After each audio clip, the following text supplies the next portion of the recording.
மகாராஷ்டிராவில் car stunt ஒன்று விபரீதத்தில் முடிந்து 300 அடி பள்ளத்தில் விழுந்து விபத்திற்குள்ளானது. இது குறித்த கூடுதல் தகவல்களை செய்தியாளர் ரமேஷ்குமார் வழங்கிட கேட்கலாம். ரமேஷ்குமார் வணக்கம். தற்போது காரில் பயணித்தவர்களின் நிலை என்னவாக இருக்கிறது? கார் மீட்கப்பட்டு விட்டதா? என்ன நடவடிக்கை மேற்கொள்ளப்பட்டிருக்கிறது?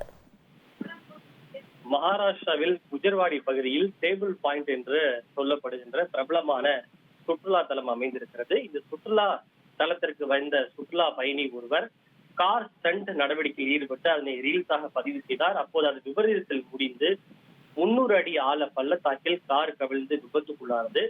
இதில் அந்த காரில் இயக்கிய சாஹில் ஜாதவ் என்கிற இளைஞர் படுகாயம் அடைந்தாலும் காயங்களுடன் அதிர்ஷ்டவசமாக அவர் உயிர் தப்பியிருக்கிறார். தற்போது அவர் மருத்துவமனையிலே அனுமதிக்கப்பட்டிருக்கிறார்.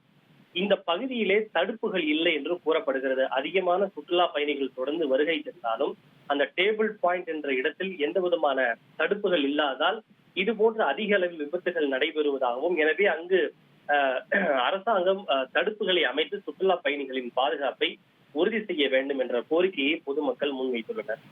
ட்ரெண்ட ஃப்ரெண்ட் ஆக்கிக்கோங்க. தந்தி டிவியின் சப்ஸ்கிரைபர்ஸ் அண்ட் ஃபாலோவர்ஸ் குடும்பத்துல நீங்களும் இணையுங்க.